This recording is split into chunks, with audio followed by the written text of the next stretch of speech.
The 40 days of death are officially over. We made it. 49ers training camp is underway. Kyle Shanahan spoke. John Lynch spoke. George Kittle spoke.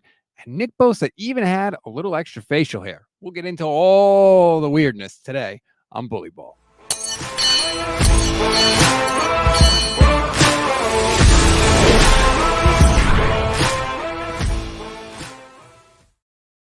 What is good, everybody? Welcome to the Bully Ball podcast on the Gold Standard Podcast Network and the Fans First Sports Network. I am Rob Stats Guerrero, filling in for Jason Aponte alongside Steph Sanchez. Steph, we made it, man. We are here. The 49ers are reporting for training camp. No more reacting to list articles and all that stuff. We have real goings on in 49ers land.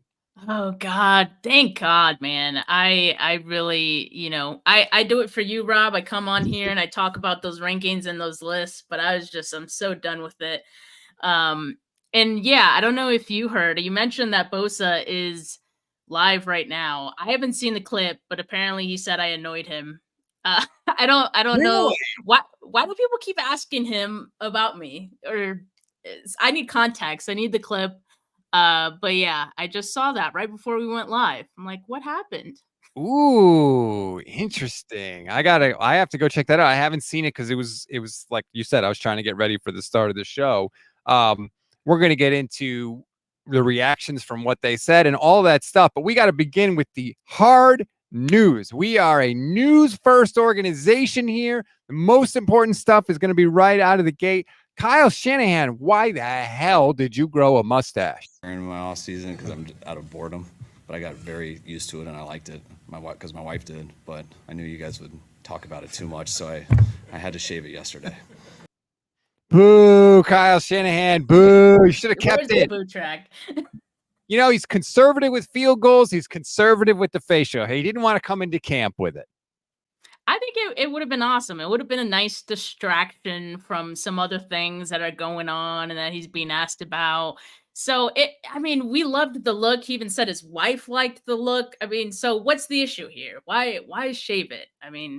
It would have just been an issue for, I think, like a day or two. Of course he'd get questions about it, but beyond that, you look like a badass all season.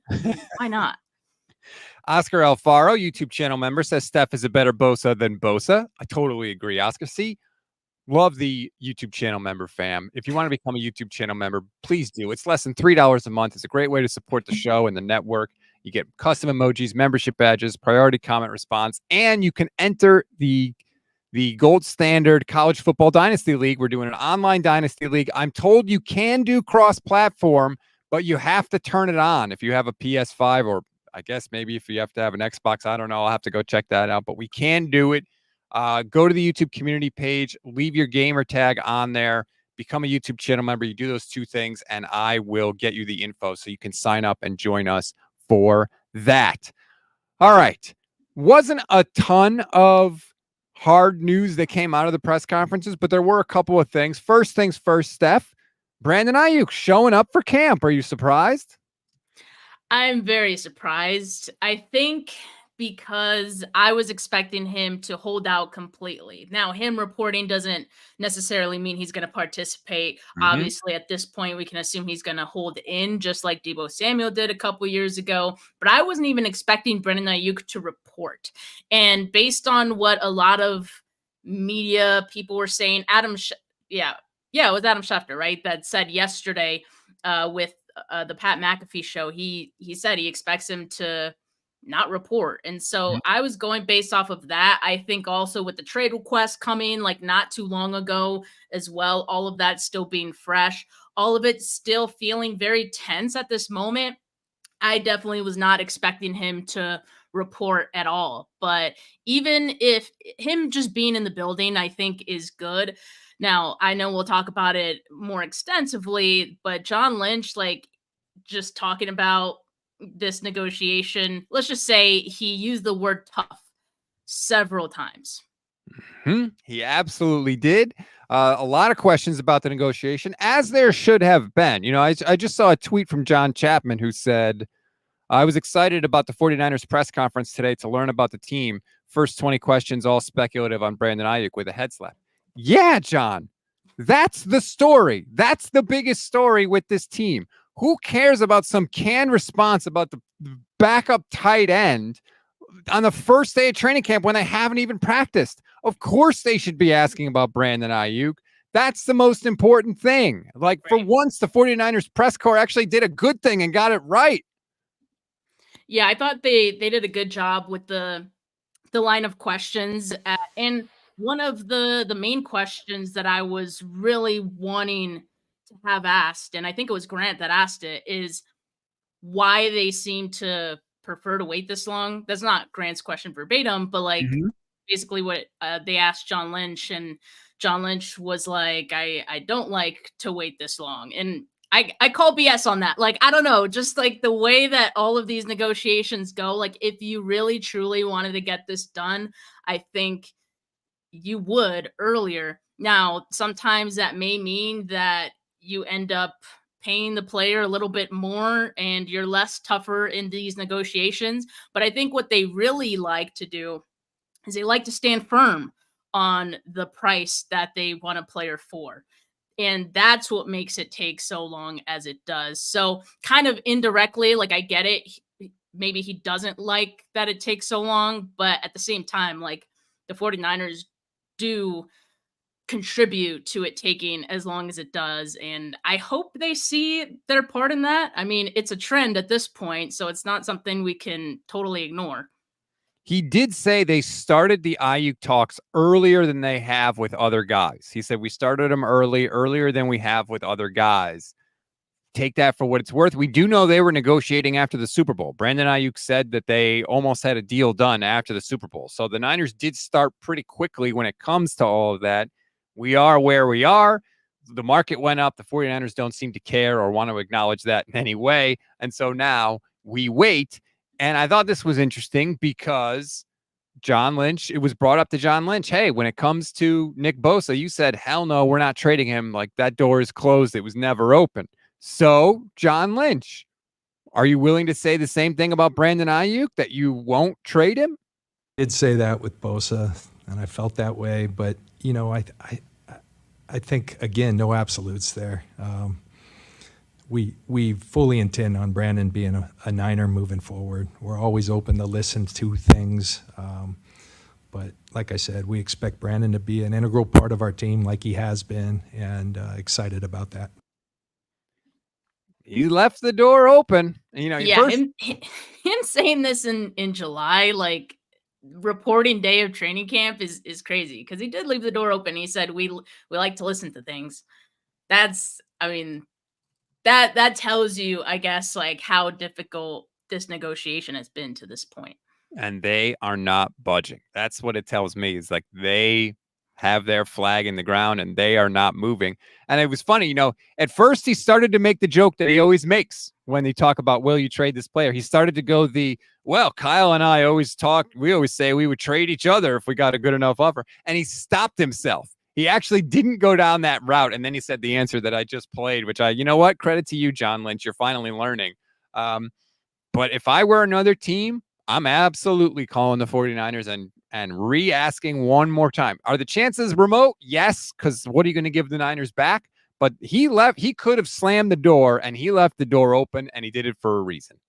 Maybe John Lynch heard that rumor about Devontae Adams and the Raiders being interested in Right? moving him for Brandon Aiyuk. I mean, that I'd be listening for that one too if that came across my table. Here's what I want to try and check really quick right now. John Lynch is following 167 people on Twitter. Is one of them Pretty Ricky? Because maybe he did see I that. mean, I doubt it. Do you think John Lynch is that active on Twitter? I mean, he I was don't using it during mass, so Right. Look, Christmas mass at that. he's probably got a burner somewhere. Let's be honest. He's probably got one out there. Warlock says Brandon Aiyuk showed how weak he is. They don't care about him or his contract. They will terminate him as soon as he gets injured. Welcome back to the doghouse. I don't think Brandon Aiyuk showing up shows weakness. I think it shows he doesn't want to get fined $40,000 a day.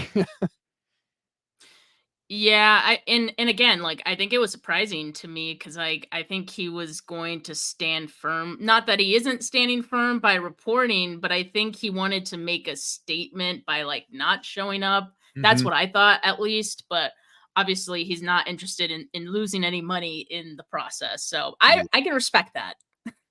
They did say something, Lynch and Shanahan, that if I was Brandon Ayuk, would bug me a little bit. I don't know if you caught it. And I'm so glad we're doing the show together today because anytime there's a 49ers press conference, I will come away with it seeing one thing and Steph will come away from it seeing the exact opposite thing.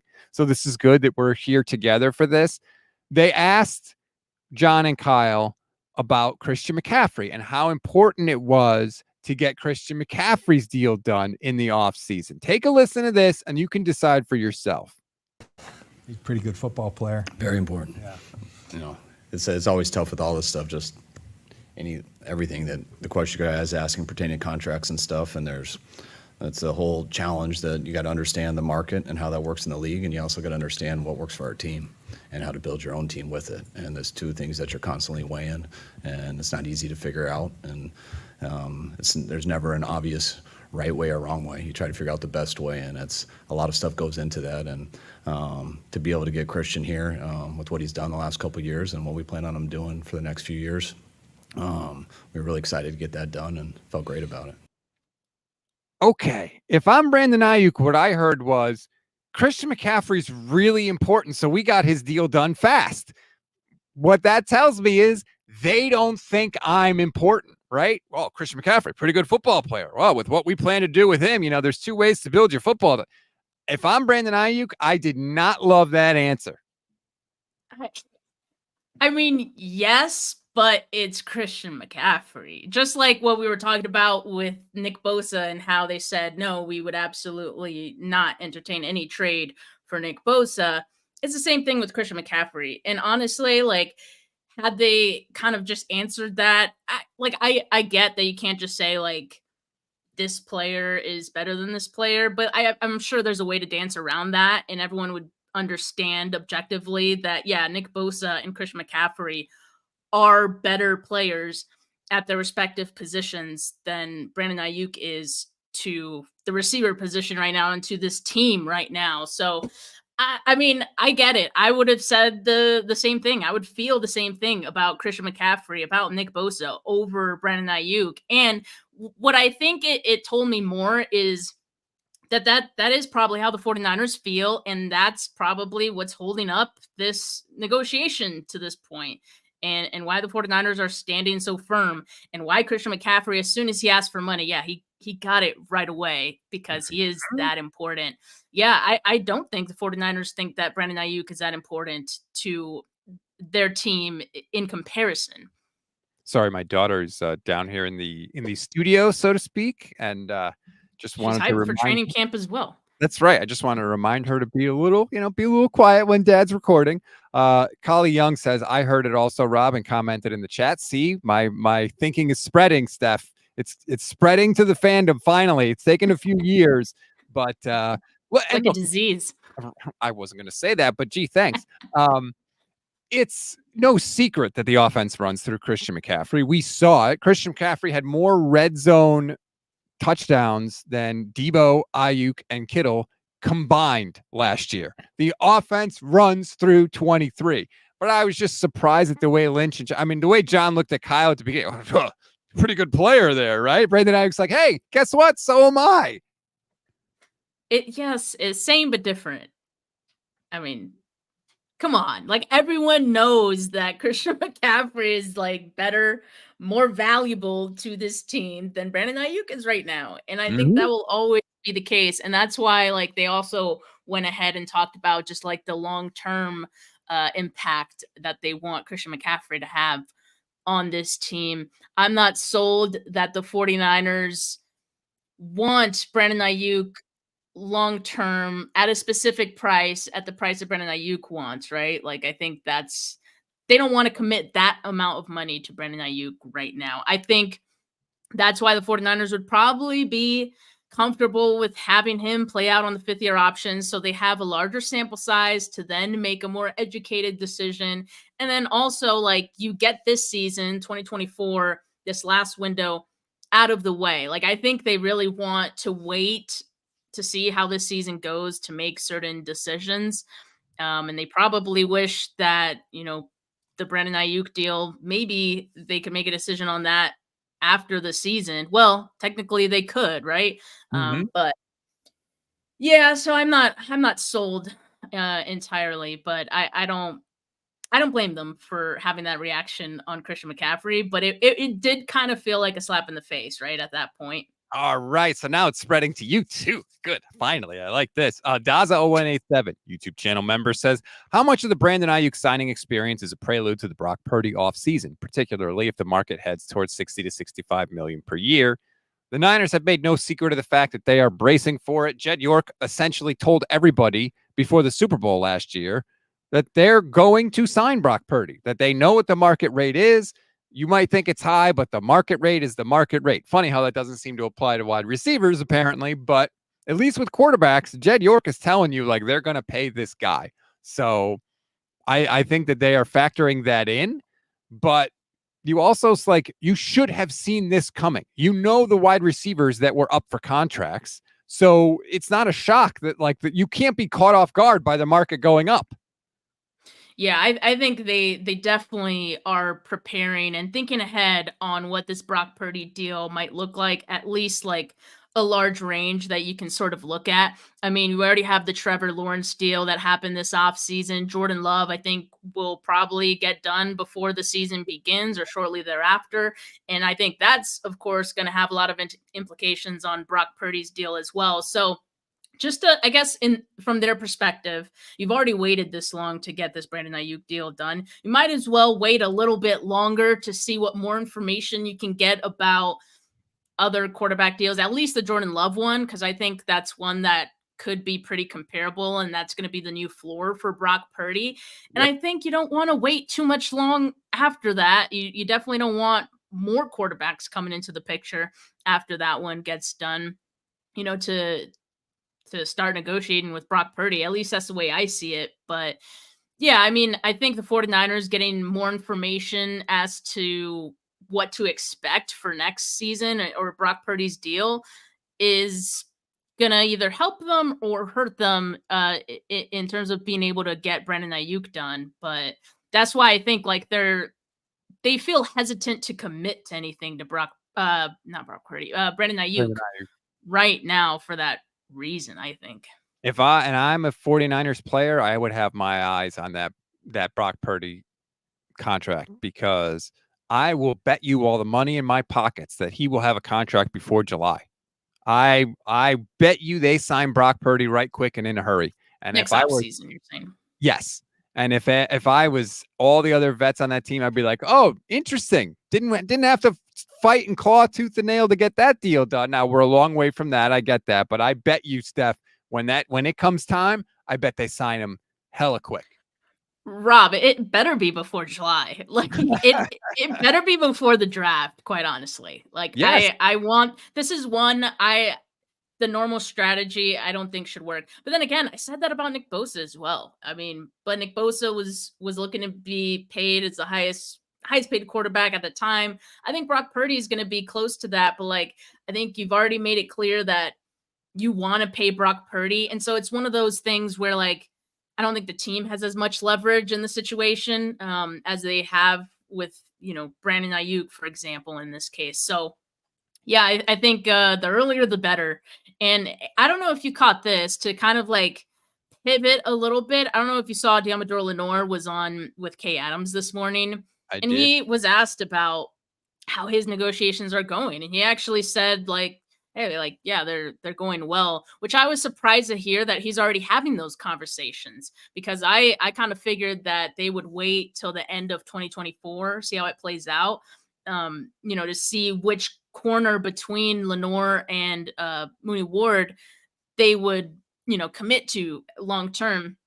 Does that give you the sense that they've like already made that decision on Lenore? And again, it also tells us that they're not always looking to wait on these deals. Maybe getting it done early for Brock Purdy isn't so crazy of an idea.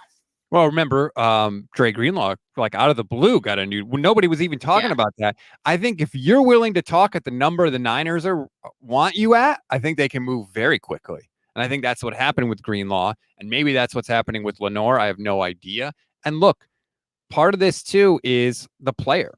If the 49ers come to you with an offer that maybe is low in terms of the market rate, but is 10 times what you're making, especially Diamondor Lenore as what, a 5th round pick, right? They present a deal out there that's, I don't know what the market for corners is. I know the Jags just re-signed a corner.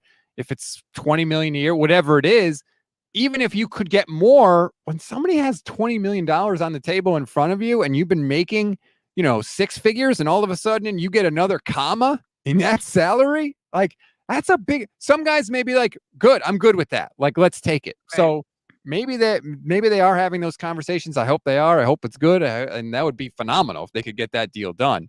Warlock says, any chance they paid Brandon Aiyuk after our 3 injury-prone receivers get injured? Debo and Kittle get injured every year. Ricky's our new injury-prone receiver. So thank you for transitioning me, Warlock, into the other news of camp, which is Ricky Pearsall is going to start on the non-football injury list. He has an injured hamstring, which he hurt away from the team facility. We were told it wasn't serious by the crack 49ers reporting staff, but now we find out, Steph, he's going to miss at least the first block of training camp, which is at least the first 4 practices. Not how you want to start. Serious. That's not serious, though, Rob. He's going to miss at least. They also said they're not going to rush. That's not serious, though. When I think of serious, like how long of a timeline do you give serious? Because I give it like multiple weeks, at least a month. Here's what worries me. When you miss camp, especially with this team, you fall behind. How many times have we heard Shanahan talk about, whether it was Danny Gray or Drake Jackson or anybody, like, hey, Aaron Banks, he was injured early in camp, and he never really caught up. And when you get injured, you fall behind. And like, I gotta say, that worries me a little bit. I hope he comes back fast, but the fact that he's going to miss at least the first block of training camp and then maybe be able to come back for the second one, my expectations for Ricky Pearsall contributing early kind of went down a little bit today. Yeah, I mean, I think they'll ease him in even after those 4, if he's fine. But yeah, I mean, obviously it isn't ideal, Rob. I mean, as long as he's back for training camp at all, I would feel good about it. I think I saw enough from the reporting out of like OTAs, out of rookie minicamp, to feel like Ricky Pearsall was ahead of the curve, at least compared to other rookies, and so even if he misses those first 4 practices, I think he'll be all right. That being said, like, yes, I was looking at Ricky Pearsall to be a contributor at some point this season, but not like when the season started anyway. So, I'm not too worried about it, I guess, at this point in time. Clutch Gene Sports, shout out to Clutch Gene Sports. I know there's, by the way, have also pointed out in the chat that the hamstring, he missed when the rookies reported last week, he's been missing. So it's not just only the 4 practices. Ricky Pearsall has been missing some time. I don't love it. I don't, and especially because we don't know how this holdout will affect Brandon Aiyuk, assuming he comes back at some point. Deebo Samuel does always get hurt. George Kittle does always get hurt. Juwan Jennings, like, I like Juwan Jennings, but I don't want him thrust into any sort of major role. Ricky Pearsall was supposed to kind of be the wide receiver parachute, right? Like, okay, even if those guys miss time, like, hey, we'll get to see a first-round pick at receiver, and maybe he can do some things. And now that seems a little less assured, at least to me. But I do have a tendency to overreact, I admit. The truth is probably somewhere in the middle, Rob, in all of this. And yeah, I mean, I think there is cause for concern, or at least to be like cautious, right? Like, be cautiously optimistic about it. The thing with hamstrings is they do tend to be reoccurring, right? Especially if you try to come back too soon. So I do expect the 49ers to take it slow with him and make sure he's at 100% when he does return. But yeah, it's obviously something we're gonna have to keep an eye on. But yeah, the having it be called not serious, that already made me feel better, because serious, I'm like, okay, that could be season ending. You could miss a large part of the season. As of right now, like, it doesn't seem to be that way. I don't trust the 49ers staff as far as I could throw them. I absolutely don't.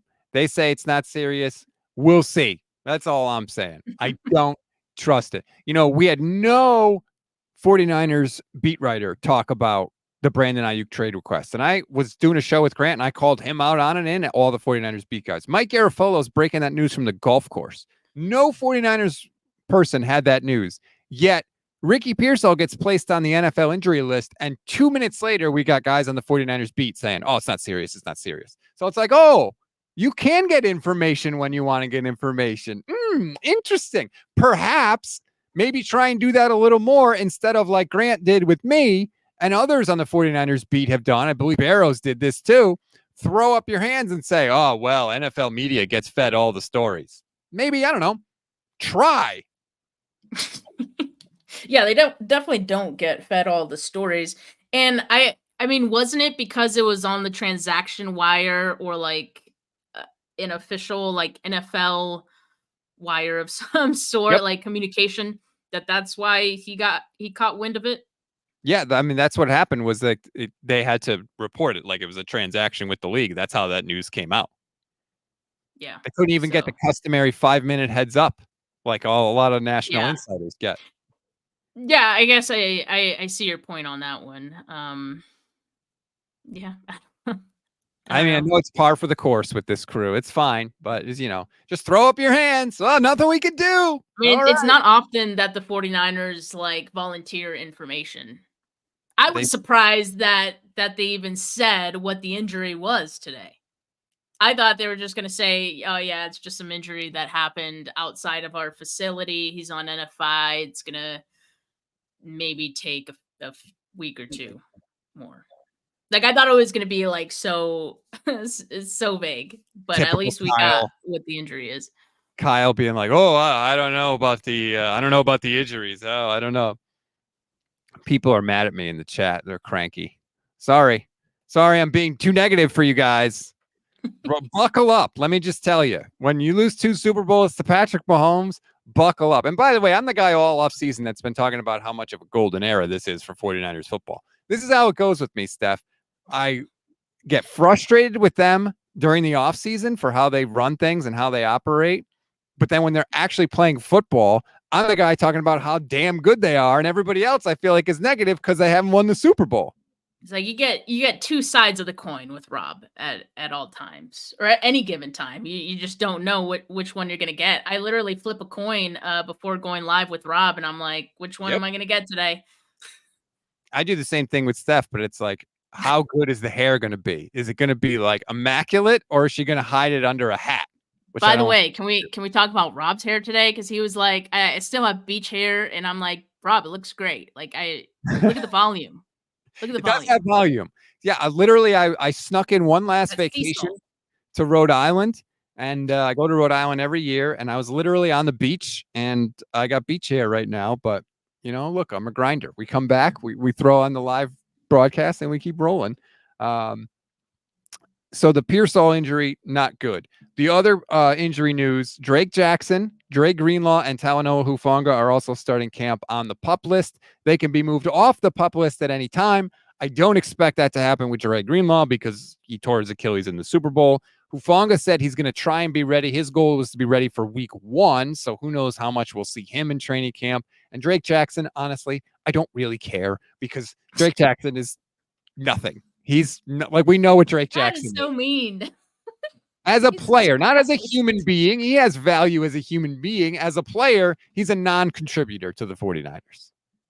Yeah, thus far. And yeah, it's been very unfortunate for him because We've all been saying this is a really important year. There's going to be a really important camp for him to kind of prove his worth on the 53, and he has yet to be able to show anything. So this is feeling very similar to the Danny Gray trajectory of things. Mm-hmm.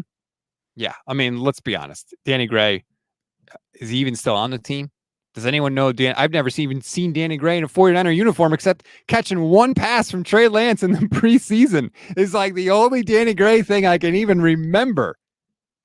Poor Danny Gray, man. What a time. What a time. What about the vibes after that? Like Trey throws that long touchdown pass to Danny Gray against the Packers, and then they took him out of the and you were like, oh yeah. The vibes were good, but that's just proof the vibes can lie. They can lie. What are the vibes, do you think, with this team right now? Like Nick Bosa, I'm just seeing, said when they lost the Super Bowl, he did wonder, like, I don't think we'll ever be, I wonder if we'll ever be good enough to win a Super Bowl. And he said that went away pretty quickly, which is a natural reaction after the game. But they are coming off a Super Bowl loss. We know the history with teams coming off a Super Bowl loss and the hangover and all that stuff. What do you think the vibes are with this team right now? Yeah, I think that's something I was worried about, right? Like after losing, this last Super Bowl, because there's quite a few of, the counters, the counter pieces of this offense and defense that went to both Super Bowls and lost at both. So like that's a different burden to carry, that is heavy. Mm-hmm. And so I was worried about how those guys were going to take it. Early in the offseason, George Kittle just kind of seemed like a shell of himself. Like when he was in interviews and talking about the Super Bowl, like I didn't see a lot of optimism for him. And it scared me because I'm like, dude, this is the most optimistic guy we have. And if he's not like ready and excited for this season, like I don't have a lot of faith, right, that they can get over that mental hurdle. But I think the closer that we've gotten to it, and mind you, for George Kittle, it could have also been the fact that he can't even like practice much of the off season, right? Because he's rehabbing. So that's probably a different type of mental hurdle on top of everything else. But now I'm seeing like that optimism come back from some of these players. I think like you just have to practice. You have to be able to like play football again and it be fresh, right? Like you got to start fresh over and feel good about what's starting over. And then, the past kind of washes itself away a little bit. Mm-hmm. And so I think as they continue on, it's going to get a little bit easier to not look at the rear view mirror and just look at what's ahead and get excited about what's ahead, right? It's hard to get excited right now because you don't know. you don't really know what's ahead. Training camp, I think, is where that starts. You start to see like how are these new pieces coming together, right? A lot of new guys on the defensive line. Okay, like we'll know how Nick Bosa feels about the group that he's playing alongside. I think after training camp, and if he feels good about that, then that's just one position group. I'm talking about every position group, I think, is going to have to go through that and feel good about what's going forward to kind of, get that monkey off of their back and just focus on this season. Because like they've been through this before. Like it's different, obviously, losing in the NFC Championship game and losing in a Super Bowl. Mm-hmm. But like I think the process of getting over it is similar, right?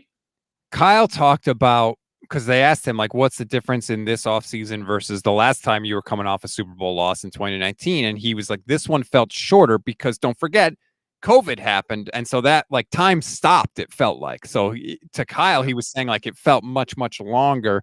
With this time, everything felt shorter because obviously you're playing longer into the season than anybody else except the other team in the Super Bowl. So you have less time to recover physically. You have less time to recover mentally, especially for the coaches. Like, you got to process that quick. And then there's the combine and free agency and all that stuff. So, you're working on a different timeline than all but one other team in the league. So I thought that was really interesting. But like you were saying, at this point now, July 23rd, even if you won the Super Bowl, this part would be the same. Like training camp would still start today. And, I know there is a Super Bowl hangover and all that stuff, but like, regardless of what happened last year, now like you're starting it up again. They were always going to play this season. If the Niners won the Super Bowl, we weren't just going to like walk off into the sunset and cancel the year. So hopefully there's a feeling like you were saying of like, all right, back to it, back to the grind, start this thing up again. Yeah. And I mean, I think there's an argument that the Super Bowl hangover can be tougher on the team that wins than the team that loses. Um, I don't think I could say that about the Chiefs, but I think in more cases than not, you can probably make that argument. Just because like once you win it and you come back, it's like, okay, we already did it. Like, what are we trying to do here? So at least the 49ers still have that carrot in front of them of like something they haven't attained before and still trying to get that. Did you see Kyle throw a little shade to Grant Cohn during the press conference? I did see that, and I think he was so dead serious, and I Oh, think he he let was. off a little chuckle after that just to kind of soften the blow a little bit, but he was dead serious. Yeah, I'll be doing a show with Grant tomorrow. I'm going to have that clip cut up. Grant said, Kyle, you told us XYZ. And Kyle was like, well, knowing you, I'm not sure I actually said that, which I was like, boom, okay, here we go. Throwing a right cross right out of the gate. The first press conference at training camp. Well done, Kyle. Shanahan, always We are so appreciate that. back. Yeah, right, So exactly. back. We are so back. I totally forgot what I was going to say because I just saw that thing about Grant Cohn getting the shade thrown at him.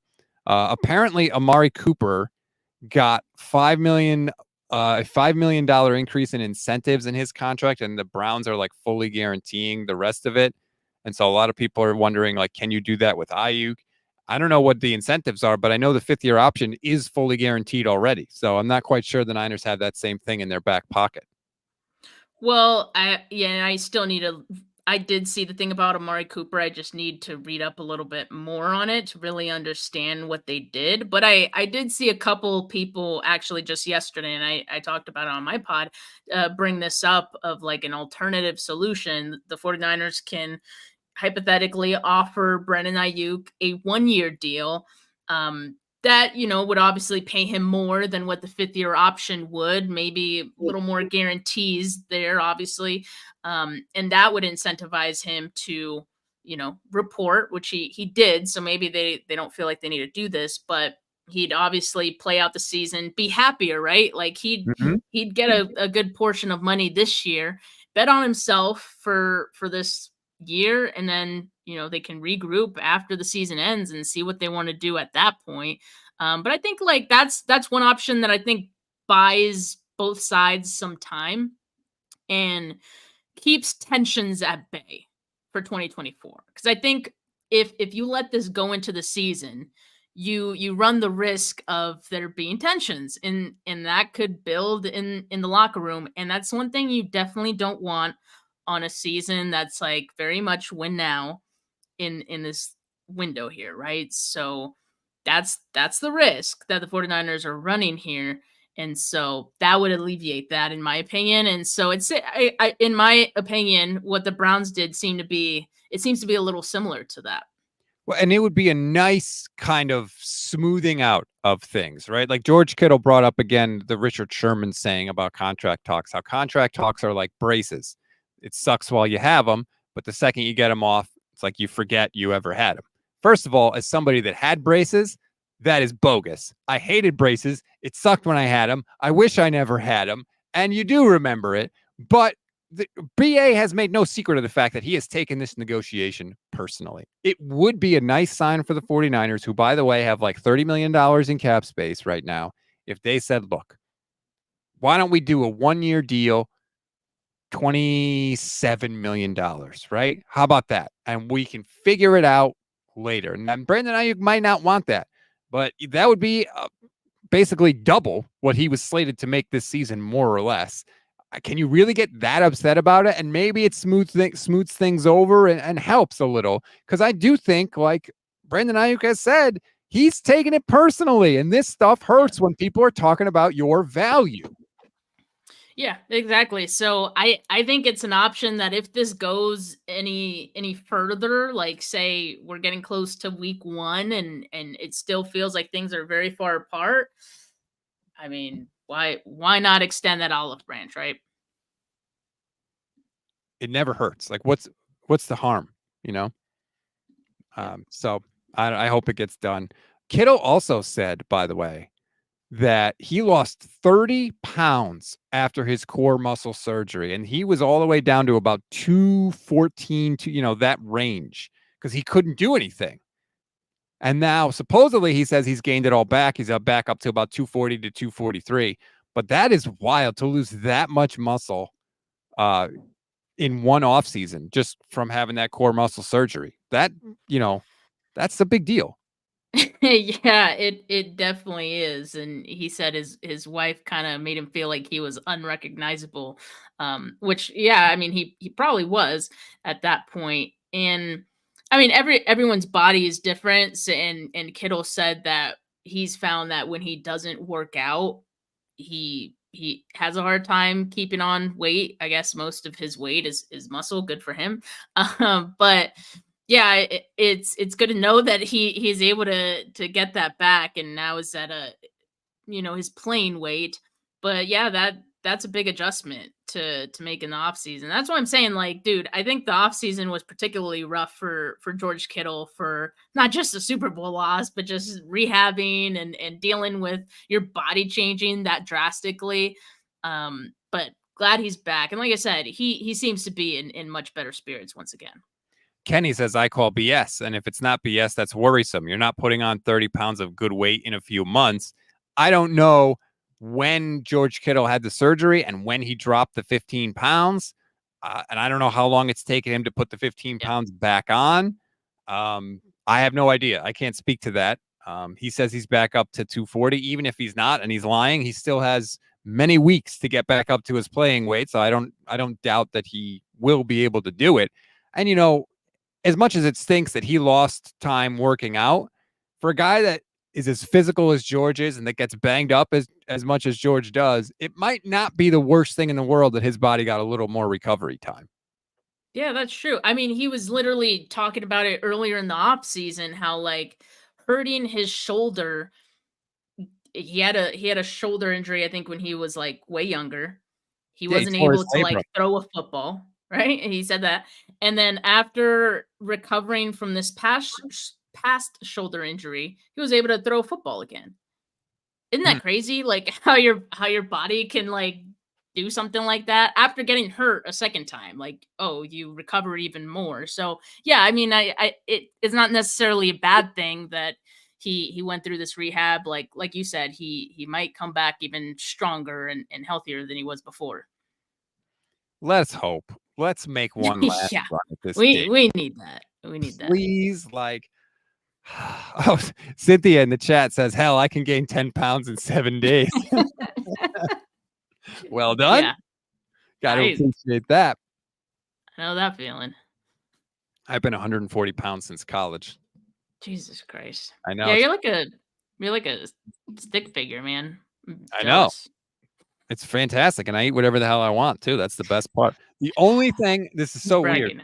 Yes, I am. The only thing that ever made me gain weight, and I don't know how or why, Dunkin' Donuts hot chocolate. When I worked at NBC, there was a Dunkin' Donuts in the NBC headquarters. So every day after Pro Football Talk, I would go to the Dunkin' Donuts, get a little Dunkin' Donuts hot chocolate, and finish out the rest of my day. All of a sudden, I started gaining weight, 5 pounds, 10 pounds. I'm like, what is going on? And the only thing I changed was the friggin' hot chocolate. I stopped drinking them. Weight came right off.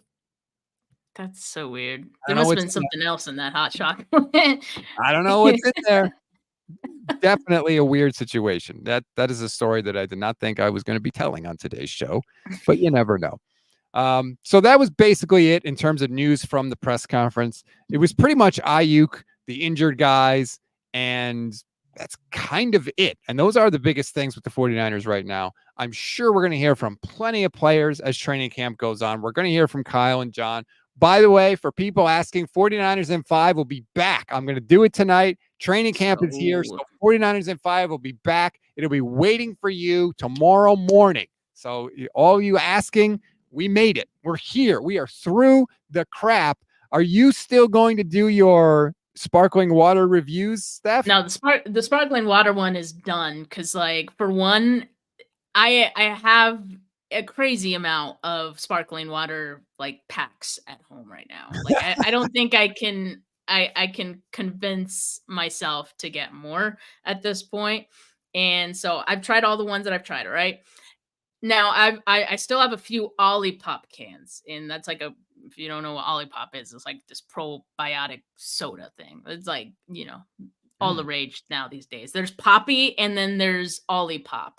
Right. So those both are like probiotic sodas, healthier sodas, right?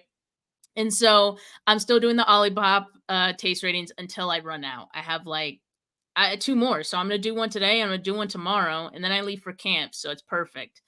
Yeah. That's right. So what days are you going to be at camp?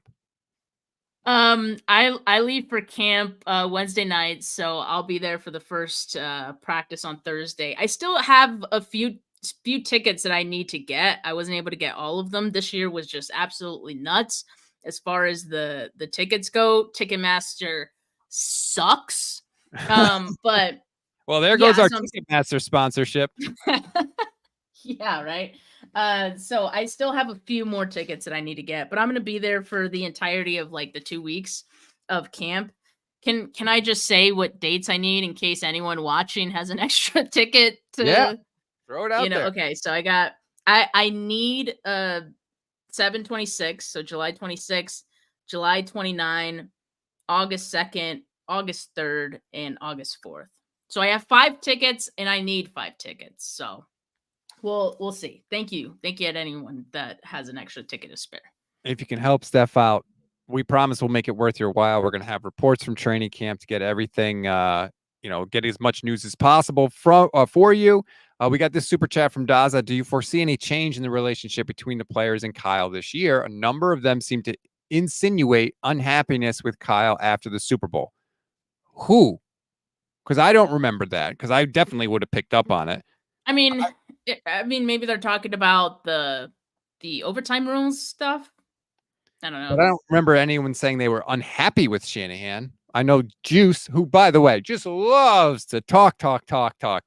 He gave a whole little spiel to Mike Silver. Mike Silver wrote a whole puff piece about Kyle Juszczyk and how hurt he was that the 49ers asked him to take a pay cut and how he's still valuable. And he's mad at PFF because they gave him bad grade. Give me a break, Kyle. Shut up. You are a fullback. My God. You were off the field for more plays than you were on the field last year. But I don't remember any player specifically saying anything negative about Kyle. No, not about Kyle. But yeah, I mean, just insinuating as Dazza says. But I didn't get that sense either. I think there was just a lot of not even like finger pointing. I think there was a lot of just what the hell happened after the Super Bowl, and I think that's a natural feeling. So I think they're fine now. I think everyone's fine. And it could have been a situation where they were questioning him. And I've brought that up to Grant because he's brought up that possibility, and he likes to ding Kyle. And I've said, we haven't seen a sniff of that. Not even a hint of it. Not even like a subtweet about Kyle or anything.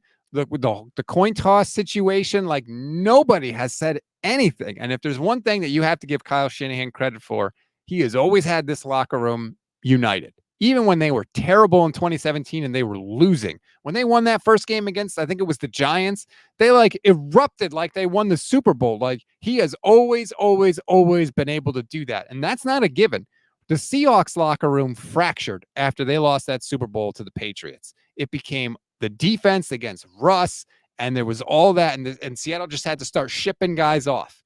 And we haven't seen any hint of that with the 49ers. Yeah, I mean, respect for keeping this place united like it has been. I think that's just part of the culture that's been built, and I mean, I think talking about the Super Bowl, I think a lot of the issues in that game were execution issues, and that falls on the players. I think I think players are going to blame themselves before they would blame Kyle for those. So. You know who I kind of want to hear from, because I don't remember hearing from him after the Super Bowl? Samuel Womack. Hey, Samuel, what happened on that punt return? Has anybody even spoken with him? I know it's like whatever. It doesn't matter now that, but like, I don't know. I'd be interested to hear it. Like, because that to me was one of the swing points of the game. The Chiefs offense was doing nothing until that point. Yeah. It was a turning point. And like, I think that's one of those plays that we forget about, because when we often think about losing games, you think about the fourth quarter, last few minutes for some reason, but there's so many things that like led to it or just didn't help. Christian McCaffrey fumble, Jake Moody missing a field goal, the return. Yeah, there's a number of things that. Wait a minute. Hold on. I think I screwed it up. It was Darrell Luter. Was it Darrell Luter or Womack?